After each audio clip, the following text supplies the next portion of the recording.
Welcome to the Silverthorne Pulse. I'm Kim Jardim with the town of Silverthorne. I'm here today with Assistant Town Manager Mark Lydell, and we are going to provide a recap, an update for you of the February 26th, 2025 work session and town council meetings.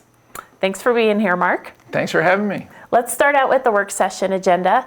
We had a PFAS update, which is PFAS are contaminants in water systems, and they're widespread all across the country. But specifically for Silverthorne, we had an update from our water manager, Mike Eitel, and our consultants that are watching this closely for us.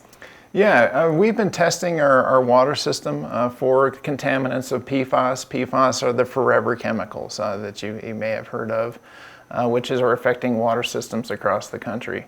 So we've been testing since 2023. We actually got a grant to be able to do that, and so we've been testing our water system and our wells because we do get water from wells rather than from the Blue River. And we have a variety of wells that are throughout the town. And so testing those wells has been important to be able to find out where we are from a water system perspective. None of our wells are hitting the maximum contaminant limit that is set by the EPA, the Environmental Protection Agency, which is good news. However, we do have one well that is close to those limits. So the town heard from the consultant and has really said, what do we need to do over the next several years to be able to mitigate the impacts from that well? The one well that was identified as the Bighorn well, or the well that is in front of Murdoch's, that well is close to those limits. And again, it's a very specific testing process that you have to go through. So we're looking at drilling a replacement well further north of town over the next couple of years.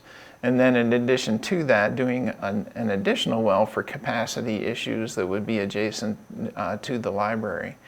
A lot of that information is located on our website. But this is an ongoing process to be able to test our water system to make sure that we're within those contaminant limits.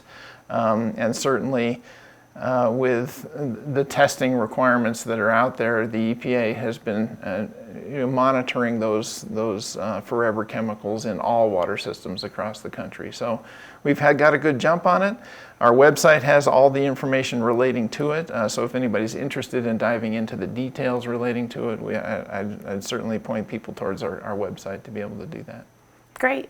And just to jump back a little bit, PFAS are in things that are in our everyday lives, right, that seep into our water system, like ski wax or fire retardant that's used to fight wildfires. And it's prevalent. Teflon, Gore-Tex, a lot of those forever chemicals, the things that we have used in the past, but they've been used for decades.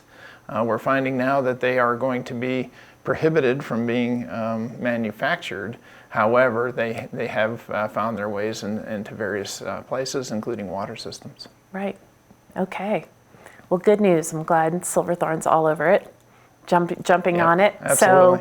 So there was also a discussion regarding the Buffalo Mountain Interconnect. So their water system is separate from the town of Silverthorne, and they would like basically a backup system, maybe an interconnect to our town water in case of emergency. Correct. Yeah, we also have, since we have a very reliable water system, because we do pull our water from wells, it's very drought resistant.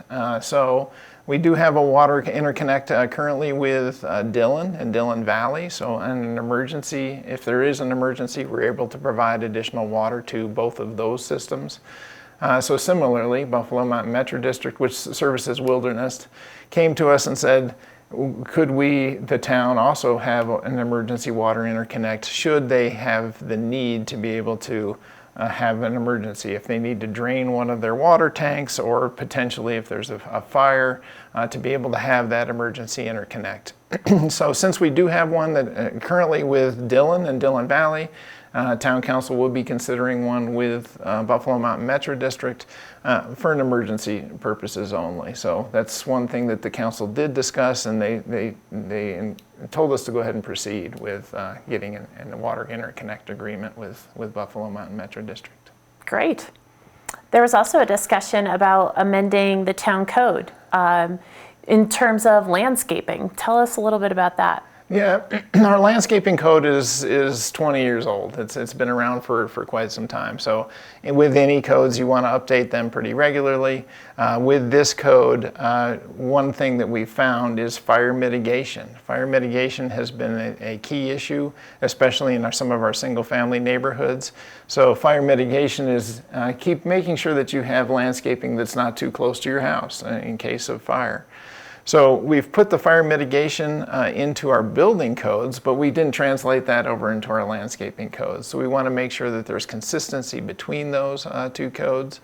So that's what we've done to make sure that we've built fire mitigation into it. The other one is we live in a semi-arid climate, and so making sure we have drought-tolerant species that are identified within those landscaping codes. And then we also have had a lot of conversation about the number of trees that we plant on some of the newer projects. And so we've decided to reduce the number of trees that are required with some of the projects as things are building out in the dense areas of downtown, for example. So those are the modifications that we're looking at with the code. We've taken them to our Planning Commission and Council now through work sessions, and to be able to implement them, it would take an ordinance to be able to do that. So we'll see 2 readings of that ordinance moving forward here over the next couple of months. Great. There was also a discussion about town council committee assignments. So our council members serve on several boards and committees, and they get to choose based on their interests and what they'd really like to make an impact on in our community. And so there was just a discussion around assignments, which is pretty routine.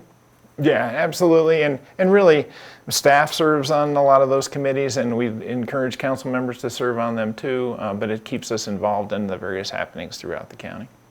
Great. And then the scholarship committee met recently. It's scholarship time for the class of 2025 seniors in our community.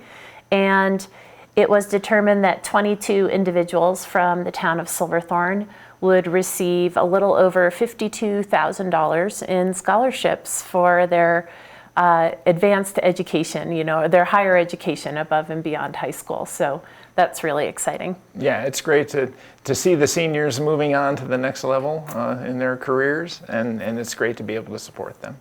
For sure. So moving into the regular agenda meeting, we had a new police officer sworn in, Tyrese Moore. Yep, and Tyrese came from the Front Range, actually put himself through the police academy, so we're excited to have him on board. It's great. Excellent.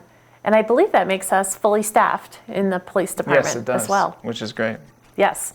So under the consent calendar, there was a resolution approving a condo plat for Blue River Flats condominiums phase 2.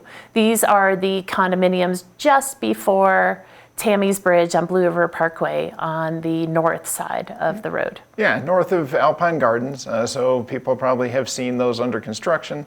So this is the condo plat, which is simply creating the airspace so that they're ready to be sold to the market. So they're getting close to getting their certificates.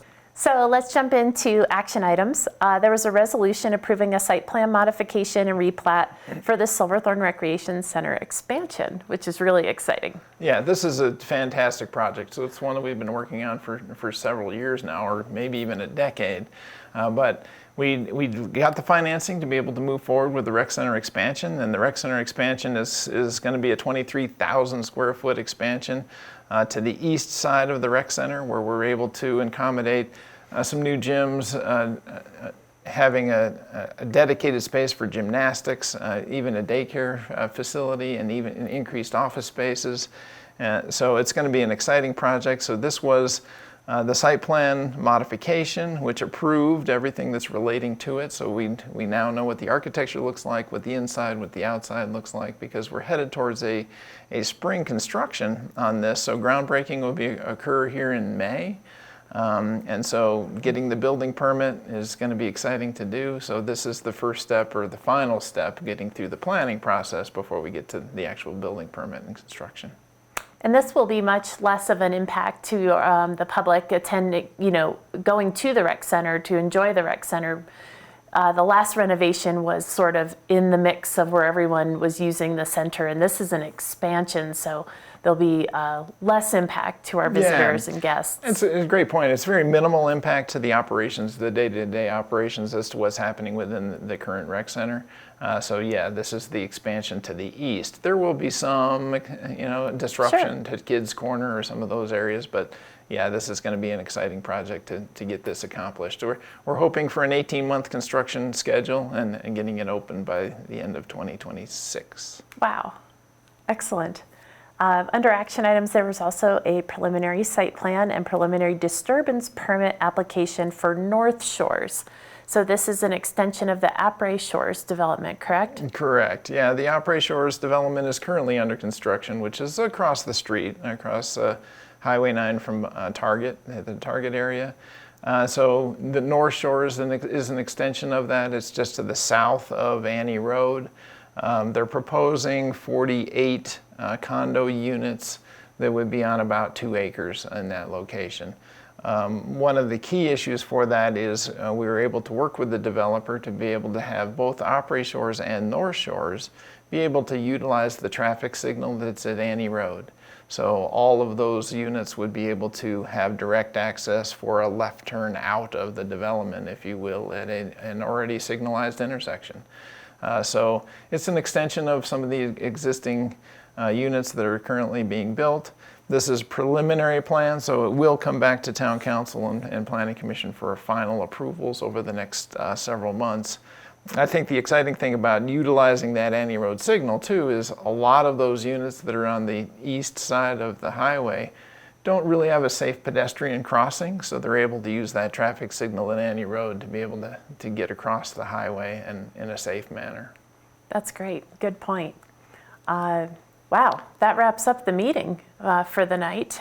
We do have a couple of upcoming events I'd like to talk about. March 7th is our first Friday. It'll be the Rail Jam on the Performing Arts Center lawn. That's a really popular one every year, and it's been several years running now.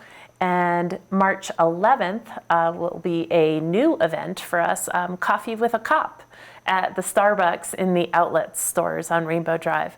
And if you ever need more information about any of these events, you can find details on our website. So thanks for joining us. We will see you next time.